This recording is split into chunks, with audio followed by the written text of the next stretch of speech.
I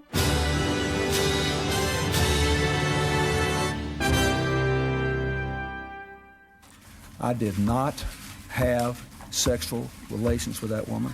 Now on the 20th century. Article 1 is adopted. The impeachment of William Jefferson Clinton. You just had the sense that no one was going to be left standing at the end of this. The White House tried to demonize the special prosecutor. I think it is a fact that this has been motivated by political enemies of the president from the appointment of Ken Starr. The prosecutor tried to make a case based on the lurid details of the president's personal life. Our job is to gather facts and to evaluate those facts and to get at the truth. I'm Mike Wallace, and this is the 20th century.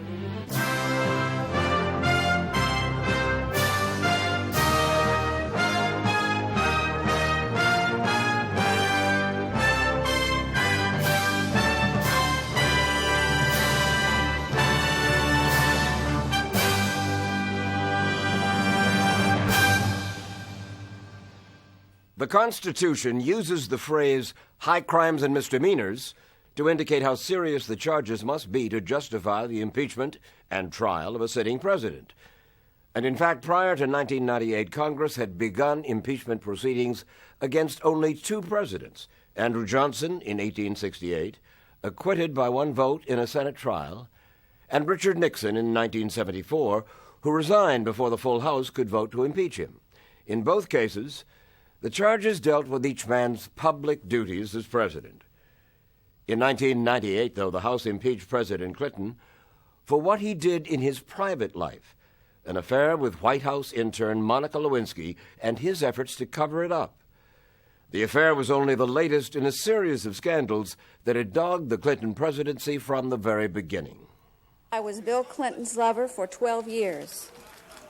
And for the past 2 years, I have lied to the press about our relationship to protect him. The scandals began during Clinton's 1992 presidential campaign when Jennifer Flowers, a former TV news reporter and Arkansas state employee, told a supermarket tabloid she had been Bill Clinton's longtime lover. Clinton denied it. Her story is not true, and she did it for money. The Jennifer Flowers affair, which the president later confirmed, was followed by charges that Clinton had received a Vietnam draft deferment for an ROTC program he never joined. Clinton denied that, too. I have told the truth about my draft status. Although Bill Clinton survived to go on to win the presidency, the scandals left him tainted. From the beginning of Bill Clinton's time in office, he has had to confront not only an opposition, but a lot of people who very emotionally felt that this was someone who should not be in the White House, and in some cases would do almost anything to take him out. One of those people was an Arkansas lawyer named Cliff Jackson. Jackson had met Clinton when they were students at Oxford, and the two reportedly shared a wary friendship for some time afterward. Jeffrey Toobin wrote a book about the Clinton impeachment called A Vast Conspiracy. As Cliff Jackson became a modestly successful lawyer in Little Rock, and Clinton became governor and then president, Jackson nursed a powerful obsession with Clinton. His anger, his resentment of Clinton was in many respects a driving force in his life. It was Jackson who reportedly gave journalists information about Bill Clinton's draft record, and it was Jackson who reportedly leaked details about a land development deal known as Whitewater. This is Whitewater, 230 acres nestled along the White River in the Arkansas Ozarks. In 1978, Arkansas Attorney General Bill Clinton and wife Hillary joined their good friend Jim McDougal and his wife Susan to buy the land and develop it for vacation homes.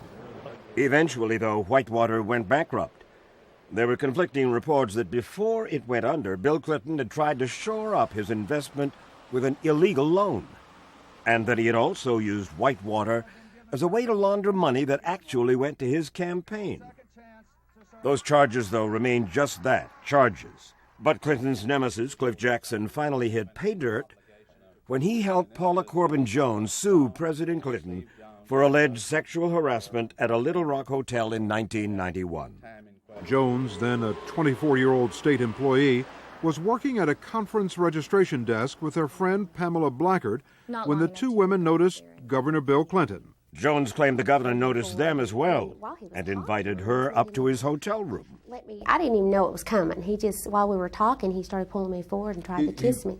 Grabbed you? Mm-hmm. And I backed up and I, stood back, and then he tried it a second time. And I was trying to talk to him about Hillary Clinton. He started trying to run his hands up my leg, and I backed away and I went towards the end by the door. And the next thing I know, he came over there, unzipped his pants, dropped his pants, and sat down and exposed himself to me and asked me would I kiss it. That was the basis of her sexual harassment suit, which she filed in 1994. The suit might have been little more than a political embarrassment to the president had it not been for a former employee of the Clinton White House named of Linda Tripp. A Bush administration holdover, Tripp was reportedly hostile toward Clinton staffers and keenly interested in the president's sex life. It was Linda Tripp who last summer told Newsweek that another White House staffer, Kathleen Willey, confessed to her that she had been kissed and fondled by President Clinton. Tripp left the White House and landed a job at the Pentagon. There she met another former White House employee, 22-year-old Monica Lewinsky. Lewinsky had originally worked in the office that handles communications between the White House and Capitol Hill. There were problems in that office, and there were people who wanted to get rid of her. There were also people, especially a deputy White House chief of staff named Evelyn Lieberman, who thought that Lewinsky was a clutch, thought she was hanging around too much around the president. Exiled to the Pentagon, Lewinsky told Tripp she was having an affair with the president. And Tripp, who wanted to write a tell-all book about the Clinton White House, began taping their conversations. First time I ever looked into his eyes close up and was with him alone, I saw somebody totally different than I had expected to see. And that's the person I fell in love with. Yeah. And that's the person that was there on the 4th of July, and that's the person that's been there at tender moments. To stoke interest in a possible book, and, according to her agent Lucianne Goldberg, to get back at the president, Tripp and Goldberg tried leaking some of the details of the president's affair to a Newsweek reporter. But he wanted more information, and nothing came of it at the time, so Tripp tried another route.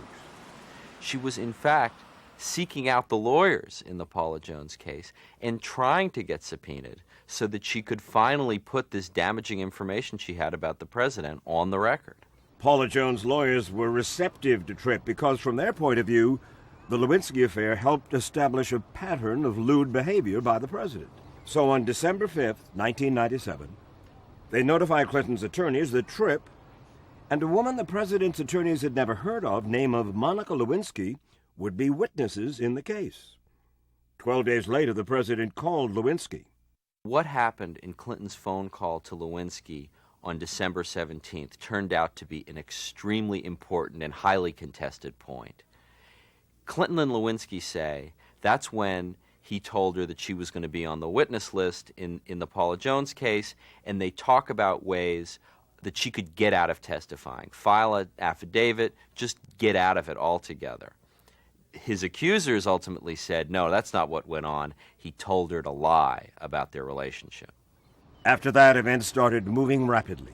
Late December, Lewinsky leaves her job at the Pentagon. Vernon Jordan, who sits on the board of Revlon, gets her an interview for a public relations job there. Jordan was the president's friend and a powerful Washington attorney. January 7th, 1998, Lewinsky signs an affidavit swearing she'd never had a sexual relationship with President Clinton. Then on January 12th, Linda Tripp phoned the Office of Independent Counsel headed by Kenneth Starr, a former Justice Department official under Presidents Reagan and Bush and a former appeals court judge. January 12th, Linda Tripp meets with deputies to Independent Counsel Kenneth Starr. She says Lewinsky's alleged affair is real and that she has secret tapes to prove it. It's important to remember that when the Lewinsky story surfaced, Ken Starr had been investigating Bill Clinton for 3.5 years, and he'd come up with essentially nothing.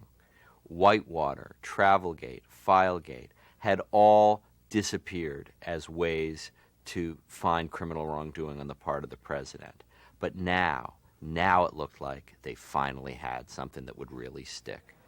On January 16th, Starr got approval to investigate Lewinsky and the president for possible obstruction of justice, subornation of perjury, and intimidating witnesses in the Paula Jones case. Furthermore, under the Independent Counsel Act, he was required to advise the House of Representatives of any substantial and credible information that may constitute grounds for impeachment. That same day, Linda Tripp lured Lewinsky to the Ritz-Carlton Hotel outside Washington so Starr's prosecutors could confront her. Journalist Susan Schmidt is co-author of a book on the Starr investigation called Truth at Any Cost. They hoped to get her cooperation in their investigation of Vernon Jordan and the president. They hoped that she would agree to tape record discussions with various people. They didn't tell her who. But Lewinsky refused to cooperate without full immunity from prosecution. She turned the tables on the prosecution team pretty effectively that evening. They lost their moment, really, to go undercover. While Starr's prosecutors were confronting Lewinsky, Linda Tripp went to tell Paula Jones' lawyers about Starr's new investigation of the president. So the next day, when the president arrived to give a videotape deposition in the Jones case, her lawyers were well prepared. The motorcade was low-key, no usual seal of the president on the limousine doors. In just seconds, the cars slipped into the building. There was no dignity in Jones' arrival. Come on, we can't. Come on, come on. Inside, lawyers for the two sides wrangled over the definition of sexual relations. And then Jones's lawyers asked the president numerous detailed questions about a reported sexual affair with Monica Lewinsky. Mr. Clinton gave these answers in the Jones deposition. Did you have an extramarital sexual affair with Monica Lewinsky? No. If she told someone that she had a sexual affair with you beginning in November 1995, would that be a lie? It's certainly not the truth. It would not be the truth. I have never had sexual relations with Monica Lewinsky. I've never had an affair with her. For independent counsel Kenneth Starr, that statement was a smoking gun, hard evidence that the president had perjured himself and therefore had provided grounds for impeachment.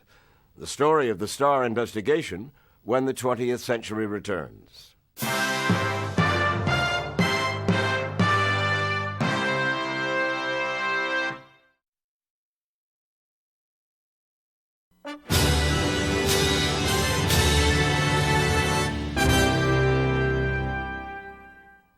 The day after the president's deposition, allegations of a sexual relationship between the president and an intern showed up on the internet. 3 days later, the Washington Post disclosed that the independent counsel was investigating the alleged affair. Within days, allegations that the president had lied under oath about his relationship with Lewinsky, that he had urged her to lie, and that his friend Vernon Jordan had helped Lewinsky find a job made headline news. These are the most serious allegations ever leveled at the president, essentially perjury and obstruction of justice. The allegations are contained in a series of secretly recorded audio tapes, recordings of a woman who claims to be an ex-lover of the president here at the White House. In those first hours of the breaking scandal, details of Starr's investigation leaked fast and furiously. Sources tell CBS News Lewinsky was a frequent visitor to the White House long after she left the staff. Last month, she was cleared in at least 4 times. As the scandal exploded, the president denied the affair to the White House staff and then to the American public. I did not have sexual relations with that woman, Miss Lewinsky. I never told anybody to lie, not a single time, never. Meanwhile, the White House prepared to strike back. Their primary target, Kenneth Starr. On January 27th, Hillary Clinton went on the Today Show and accused Ken Starr of being part of a vast right-wing conspiracy that was out to get her husband. We get a politically motivated prosecutor who is allied with the right-wing opponents of my husband. They took an aggressive tact with the prosecutor, and Mrs. Clinton helped lead the charge. They decided to demonize Starr and to fight him at every turn. Starr fought back. He staged a photo op outside his office and turned it into a stage to deal with critics who say he's out to get the president. I have a very strong belief in facts and in truth, and that the facts will come out and the truth will come out eventually. Starr then impaneled a grand jury and immediately subpoenaed the president's secretary, Betty Curry. It was Curry who repeatedly cleared Lewinsky into the White House. It was also Curry who called the president's friend, lawyer Vernon Jordan, and asked him to find a job for Lewinsky. Curry's testimony was leaked to the New York Times, which reported that Mrs. Curry had recalled that the president characterized his relationship with Miss Lewinsky by asking Curry a series of leading questions, such as, "We were never alone, right?" President Clinton's personal attorney, David Kendall, blamed Starr for the leaks. These leaks make a mockery of the traditional rules of grand jury secrecy. Fact is, the leaks could have come from any number of sources, including the White House. Blaming Starr for leaking was just one part of a larger White House defense strategy. What was so extraordinary about Clinton's defense was that the White House was so aggressive. They didn't just say, "We're not guilty." Sidney Blumenthal and others in the White House said, "You know what, these prosecutors are unethical and they have a history of misbehavior and we're going to be aggressive in pointing it out." That's something that had really never been done in the history of government corruption investigations. It wasn't long before White House efforts began to take a toll on Starr. Polls showed Starr's approval ratings were roughly half what the president's were. Nonetheless, by March, Starr reportedly began to believe the evidence against the president would be substantial and credible, so he told his staff to begin drafting an impeachment report for the Congress.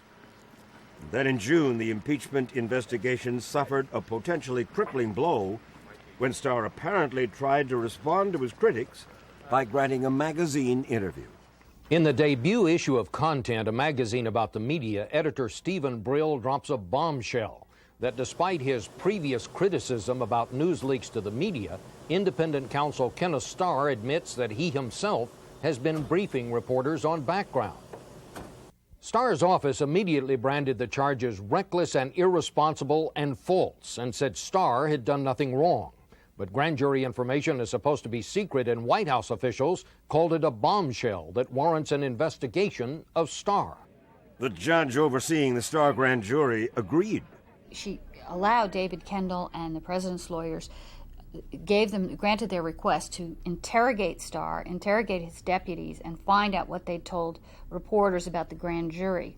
Starr was able to overturn the judge's ruling on appeal, but the episode had done its damage. His staff was utterly shocked and demoralized, and it took a little while for them to regain their faith in Starr. Then, in July, 7 months after Starr launched his investigation, his luck seemed to change when he finally got the cooperation of his star witness. In a major breakthrough in the investigation, sources tell CBS News that Monica Lewinsky has, for the very first time, told her story to prosecutors face to face. Lewinsky had agreed to cooperate, but only after Starr finally gave her full immunity from prosecution. She also gave prosecutors something they had been looking for months, a blue dress, which Lewinsky said was stained with the president's semen. The dress turned over yesterday has been with Lewinsky's mother the last several months. Criminologists say the FBI will be able to identify the nature of a stain immediately. The day Lewinsky turned over the dress, President Clinton, who had been balking at testifying before the Starr grand jury for months, finally agreed. And on August 17, 1998, Starr's prosecutors went to the White House and spent 4 hours questioning the president while the grand jury watched on closed-circuit television. The president began by reading a statement admitting his affair with Lewinsky. When I was alone with Miss Lewinsky, on certain occasions in early 1996 and once in early 1997, I engaged in conduct that was wrong. These encounters did not consist of sexual intercourse. They did not constitute sexual relations as I understood that term to be defined at my January 17, 1998 deposition. Prosecutors tried again and again to get the president to back off that statement and admit he had had sex with Lewinsky, but over and over he found ways to sidestep the question. And afterwards, the president went on television to address the American people. As you know, in a deposition in January, I was asked questions about my relationship with Monica Lewinsky. While my answers were legally accurate, I did not volunteer information. Legally accurate. The president claimed it wasn't perjury because the written definition of sexual relations used in the Jones suit did not cover the kind of sex he had with Lewinsky. But in her appearances before the grand jury in August, Lewinsky testified to other types of sex that the prosecutors believed were clearly covered. And to prove the president had perjured himself in the Jones deposition, the prosecutors decided to include all of Lewinsky's graphic details in the report they were preparing for Congress. They all felt very strongly that the detail proved the case. Even the tawdry detail that Monica Lewinsky imparted to them about objects being used as sex props and whatnot, that made her seem more credible. No woman would admit that sort of thing unless it were true. I don't think you could write a report with that kind of venom and that kind of extraneous sexual detail, embarrassing material, and not be personally motivated to get the president. Whatever the motivation, on September 9, 1998, 36 sealed boxes containing the Starr report and supporting material were delivered to the House Sergeant-at-Arms at the Capitol. The report cited 11 possible grounds for impeachment. Sources say the report claims that Mr. Clinton lied under oath in the Paula Jones sexual harassment suit, lied under oath to the grand jury investigating the Lewinsky matter, tried to influence the testimony of witnesses, and abused his office. 2 days after the report arrived on Capitol Hill, the House, without even reading it, voted 363 to 63 to release the whole thing to the public. Correspondents hurrying to report the details were forced to do some judicious editing. They met in Mr. Stephanopoulos' office, went into the private study, and here we have some details of an alleged sexual encounter that I suppose we shouldn't go to in great detail. The explicit graphic details in the report and the headlines they generated angered many Democrats and further polarized relations between Democrats and Republicans in the House of Representatives, where articles of impeachment would first be considered. And by all accounts, matters only got worse when a report on the Internet charged the Republican chairman of the House Judiciary Committee with adultery. Republicans have asked the FBI to investigate whether the White House has launched a dirty tricks campaign to smear Judiciary Committee Chairman Henry Hyde. That after an Internet magazine wrote a story yesterday saying that Mr. Hyde had had an affair more than 3 decades ago. The attack on Chairman Hyde left Republicans in no mood to compromise. Democrats called the Republican impeachment efforts a partisan vendetta. They warned Republicans that a majority of Americans opposed removing the president from office and that the GOP would pay a heavy price in the upcoming election. As you judge the President of the United States, the voters will be judging you on November the 3rd. Congressman Rangel's warning proved to be prophetic. Instead of picking up 20 or 30 seats in the House, as Republicans had predicted, the party lost 5 seats.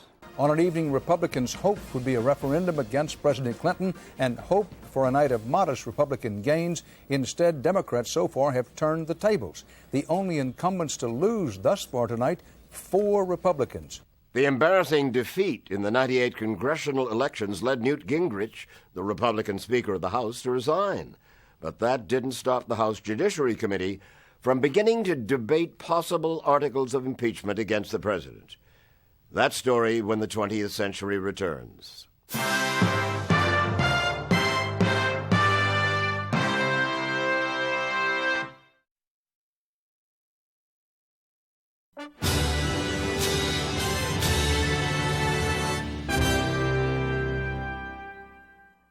In November of 1998, the House Judiciary Committee began hearings on possible articles of impeachment against the president. According to David Shippers, the committee's majority counsel, committee staff had planned to investigate a number of grounds for impeachment unrelated to the Starr report. But Shippers said that after their poor showing at the polls, many Republicans wanted to get the hearings over as quickly as possible. So the committee called just one witness, Kenneth Starr. To the American people, to his cabinet, to the grand jury, and in a deposition given in the Paula Jones lawsuit, Starr said the president did not tell the truth. He testified that he could not recall being alone with Ms. Lewinsky. That was untrue. He testified that he could not recall ever being in the Oval Office hallway with Ms. Lewinsky except perhaps when she was delivering pizza. That was untrue. He testified that he could not recall gifts exchanged between Ms. Lewinsky and him. That was untrue. In his prepared testimony, Starr laid out his case for perjury and obstruction of justice. Then committee members and their counsels got to ask him questions. Republicans were supportive. Democrats challenged Starr's methods and motives. Only rarely did Democrats venture into the evidence against Mr. Clinton. Instead, they accused Starr of conflicts of interest, abusing the rights of Monica Lewinsky, and leaking grand jury evidence. I think there's a severe, important public interest in dealing with this leak question. It goes to the credibility of a lot of what you've done. The lead Democratic attorney asked whether the allegations against Starr were enough to derail impeachment. Doesn't that undermine the substantiality and credibility of the evidence on something as weighty as impeaching a president of the United States? Mr. Lowell, nothing that you have said, and with all respect, what you have done is go into characterizations as opposed to deal with facts. The facts are as we have found them to be, and not one of your questions suggests that the president was not involved in serious offenses that now is your responsibility to evaluate. Later that evening, the president's personal attorney, David Kendall, took over, and he continued the Democrats' attack on Starr. In fact, there has been no case remotely similar to this in terms of the massive leaking from the prosecutor's office, and I think we know I totally disagree with that. That's an accusation, and it's an unfair accusation. One of the reasons your agents held Ms. Lewinsky was that they wanted... I have to interrupt. That premise I was not is meaning false. to be offensive. Let me rephrase. That is false, and you know it to be false. It was after 10 o'clock that night before Starr concluded his testimony, and the Republicans on the committee gave him a standing ovation. And I want to say I'm proud to be in the same room with you and your staff. Thank you, Mr. Shippers. Chairman Hyde gave the White House 2 days to present its defense. The White House sent out a former cabinet officer, legal scholars, and historians to argue the president's case, but his top lawyer said it all came down to this. As surely as we all know that what he did is sinful, we also know it is not impeachable. Nor, he said, had the president lied under oath. I am willing to concede that in the Jones deposition, the president's testimony was evasive, incomplete, misleading, even maddening, but it was not perjury. But Republicans kept coming back to whether the president had lied. Did he lie to the American people when he said, "I never had sex with that woman"? You know, he doesn't believe he did, and because of the... Let me explain. May I explain, Congressman? He doesn't believe that he lied? No, he does not believe that he lied because his notion of what sex is what the dictionary definition is. It is, in fact, something you may not agree with, but in his own mind, his definition was not... Okay, I understand that argument. Okay. Judging by the questions Republicans were asking of the White House lawyer, it seemed he had not changed any minds. And then finally, on December 10th, 1998, the committee's Republican and Democratic counsels gave their summations. It is my sorrowful duty now to accuse President William Jefferson Clinton. In a somber voice, committee lawyer David Shippers laid out a litany of allegations from perjury to witness tampering. Democrat Lowell just urged the committee to think through what it was doing. Before you put the country through that unseemly spectacle of a trial requiring Miss Lewinsky to describe what part of him touched what part of her. On December 11th, with the committee vote just minutes away, the president went on television to make one final appeal. What I want the American people to know, what I want the Congress to know, is that I am profoundly sorry for all I have done wrong in words and deeds.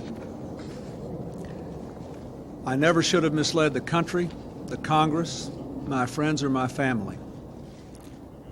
Quite simply, I gave in to my shame. But the president failed to make the one admission many moderate Republicans said they had hoped to hear, that he had lied. Moments later, the debate ended, and the House Judiciary Committee voted on its first article of impeachment. Mr. Shabbat? Aye. Mr. Shabbat votes aye. Mr. Barr? Aye. When the vote on the first article came, it was as swift and dramatic as the 11-hour debate had been long and tedious. In just 2 minutes and 14 seconds, the committee on a straight party line vote recommended the president be impeached for lying to a grand jury. The committee then voted on 3 more articles of impeachment, each along strict party lines. A Democratic alternative to censure the president instead of impeaching him was defeated. A week later, the full House of Representatives began debate on impeachment. Resolved that William Jefferson Clinton, President of the United States, is impeached for high crimes and misdemeanors. It was 9:30 Eastern Standard Time that the clerk of the House read the chilling words that made it official. The People's House was debating whether to ask the Senate to remove the president from office. Judiciary Chairman Henry Hyde laid out the case for impeachment. The matter before the House is a question of lying under oath. This is a public act, not a private act. This is called perjury. Then, in the midst of the debates, a new scandal rocked the Congress.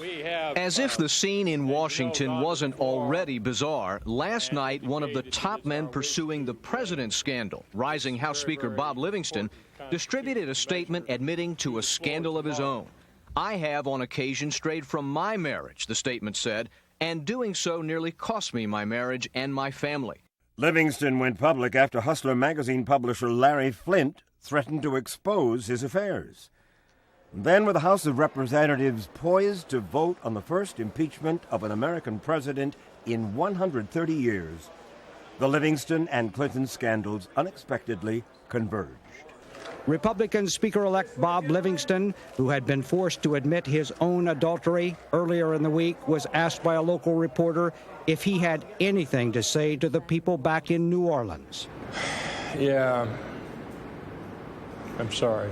It was a moving moment, but little did we know the real moment would happen a few minutes later on the House floor. So I must set the example that I hope President Clinton will follow. I will not stand for Speaker of the House on January 6th. There was the moment of Democratic House Leader Richard Gephardt in the well with tears in his eyes. We need to stop destroying imperfect people at the altar of an unobtainable morality. Then the Democrats making a symbolic protest walk out of the chamber after failing to force Republicans to allow a vote for censure. These partisan proceedings have made a mockery of the constitutional process. We are here to say that we will not give up. We will fight on. After all that had happened, the vote to impeach the president seemed almost anticlimactic. The adoption of Article 1. Article 1, perjury before a grand jury investigating the Monica Lewinsky sex scandal. The yeas are 228, the nays are 206. Article 1 is adopted. And that was 10 more than needed to pass it. 5 Democrats voted for it. The question is on the adoption of Article 3. Article 3, obstruction of justice, trying to delay, impede, cover up, and conceal in the Paula Jones sexual harassment case. The yeas are 221, the nays are 212. 2 other articles dealing with perjury and abuse of power failed. Impeached by the House, President Clinton became the first sitting president in over a century to face trial in the Senate. That story when the 20th century resumes.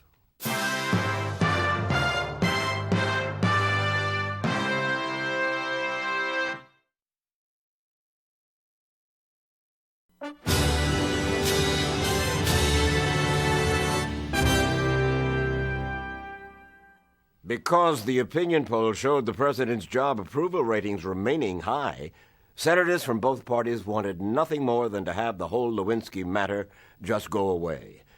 But House Judiciary Chairman Henry Hyde and the other House prosecutors insisted that the impeachment process had to run its course. So on January 15, 1999, House prosecutors began presenting their case. What he did was criminal time and time again.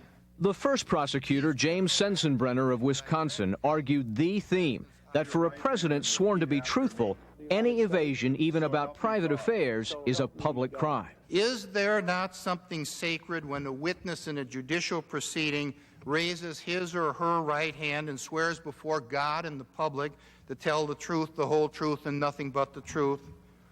Do we want to tell the country that its leader gets a pass? The prosecutors are focused on the Paula Jones case.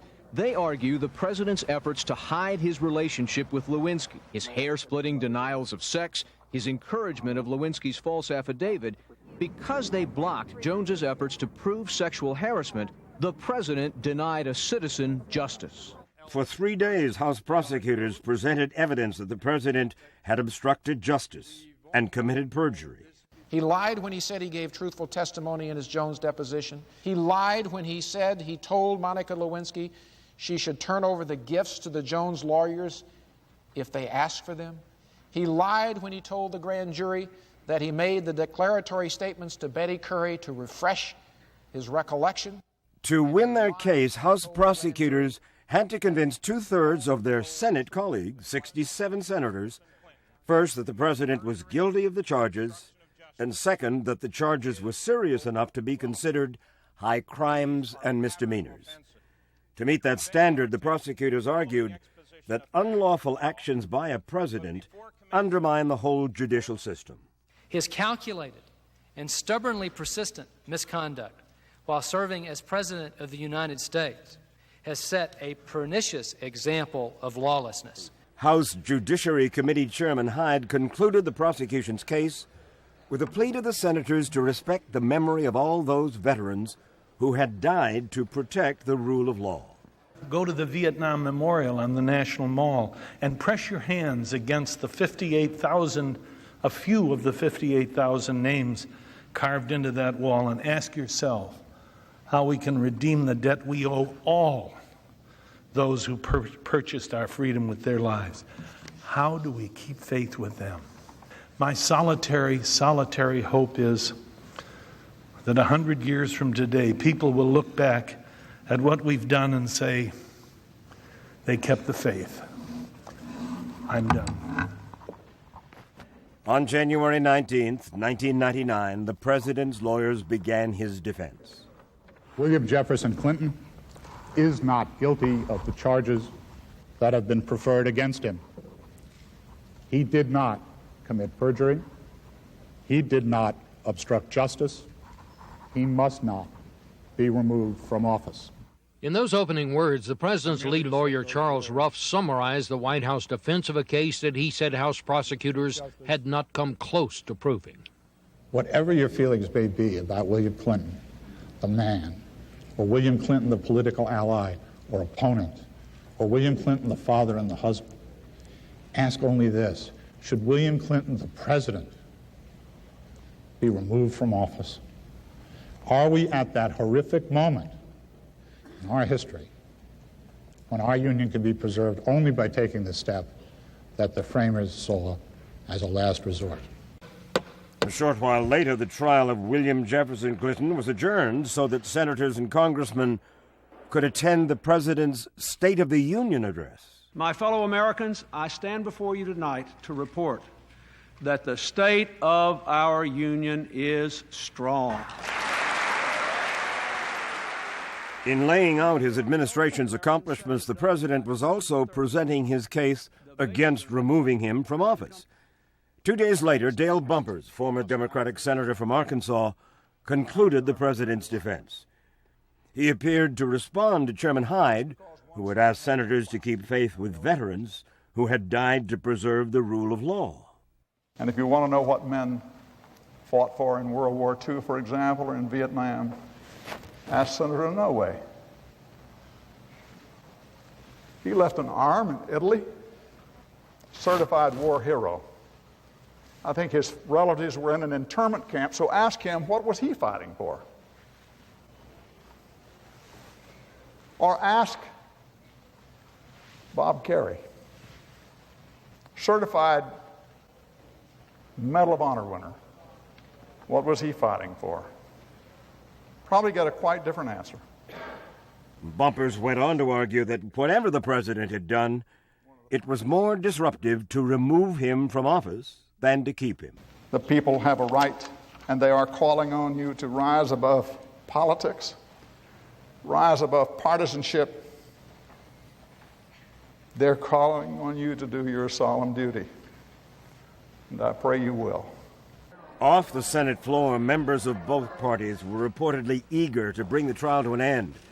Democratic Senator Robert Byrd, known to be no friend of the president, offered a motion to dismiss, and that motion brought an impassioned plea from the House prosecutors to their Senate colleagues not to short-circuit the process. We will never get it behind us until you vote up or down on the articles. And when you do, however you vote, we'll all collect our papers, bow from the waist, thank you for your courtesy, and leave, and go gently into the night. But let us finish our job. Thank you. The motion to dismiss failed on a strict party-line vote. Last-ditch efforts to bolster the prosecution's case by bringing witnesses to testify on the Senate floor also failed. But a compromise motion to take videotaped testimony from Monica Lewinsky, presidential aide Sidney Blumenthal, and Vernon Jordan did pass. And on February 6, 1999, both sides used the videotapes to support their positions. First, the prosecution. Prosecutors picked excerpts to show how young and vulnerable Ms. Lewinsky was. Why, they asked, had she even come to Washington? I wasn't ready to go to graduate school yet. In an effort to show the president wanted Ms. Lewinsky seen in a different way, they rolled tape of his now famous public declaration. I did not have sexual relations with that woman, Miss Lewinsky. But Ms. Lewinsky readily admitted a relationship that included 2 a.m. phone calls where cover stories were discussed to keep their trysts a secret. Did you talk about cover story that night? Yes, sir. And what was said? I believe that the president said something. You can always say you were coming to see Betty or bringing me papers. The calls were a pattern of the relationship, she said. That contrasted sharply with the way White House aide Sid Blumenthal said the president described it. He said the president told him she was a stalker. She had come on to him and made a demand for sex, that he had rebuffed her, turned her down. The most striking contrast came when the president was shown telling Paula Jones' lawyers he had no knowledge his friend Vernon Jordan was trying to find Ms. Lewinsky a job. He had given her some advice about moving to New York. That's all I know about that. Jordan remembered it another way. There was no question but that he asked me to help and that he asked others to help. Using different excerpts, the president's lawyers tried to show that even though they had discussed cover stories, Ms. Lewinsky did not believe the president had asked her to lie. He didn't discuss the content of my affidavit with me at all, ever. After hearing the videotape testimony, the Senate retired behind closed doors to debate. And on February 12, 1999, they cast their votes. To convict, the president's opponents needed 2/3 of the Senate, or 67 votes. Senators, how say you? Is the respondent, William Jefferson Clinton, guilty or not guilty? In a stinging defeat for House prosecutors, the measure did not even win support of a simple majority of senators. 10 Republicans joined all 45 Democrats in saying not guilty, and the perjury charge was defeated 55 to 45. 5 of those Republicans also voted for acquittal on the second charge, obstruction of justice. That left the Senate split 50-50, again far short of the 67 votes required to remove the president from office. So it was done. The Chief Justice made it official. It is therefore ordered and adjudged that the said William Jefferson Clinton be, and he hereby is, acquitted of the charges in the said articles. After the acquittal, the Democrats tried to pass a resolution censuring the president for his, quote, shameless behavior. The Republicans blocked it. So after a year of unprecedented turmoil, the whole affair finally came to an end. I'll have some final thoughts when the 20th century concludes.